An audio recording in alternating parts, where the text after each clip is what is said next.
Tensions have escalated in the Red Sea after 2 consecutive attacks by the Houthi group on international merchant vessels killed 3 crew members and wounded 2 others. The latest attack was on the Liberian-flagged cargo ship Eternity Sea, owned by a Greek company, which was targeted on Monday evening, July 7, 2025, local time.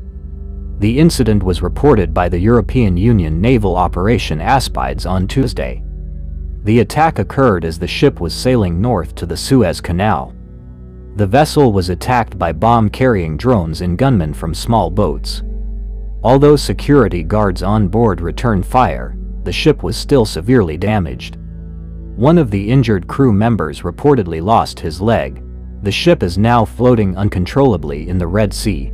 These attacks demonstrate the existential threat that the Iran-backed Houthi rebels continue to pose to freedom of navigation and regional economic and maritime security, said U.S. State Department spokeswoman Tammy Bruce, as reported by the Associated Press on Wednesday, September 9, 2025.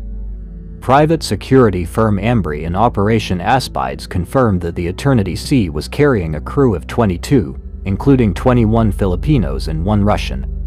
As of Tuesday, the crew remained trapped on the damaged vessel, and there had been no official claim from the Houthis for the attack, although the group is known for claiming attacks several days after the incident.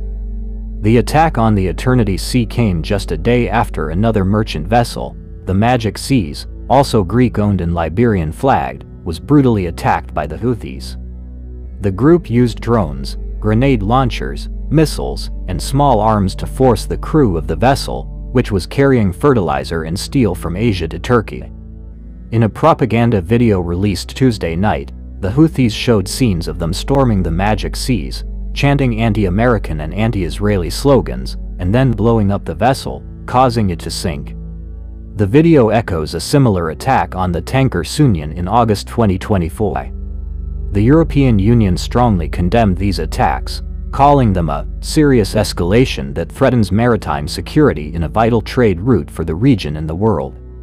These attacks directly threaten regional peace and stability, global trade, and freedom of navigation, all of which are in the international public interest, said an EU statement.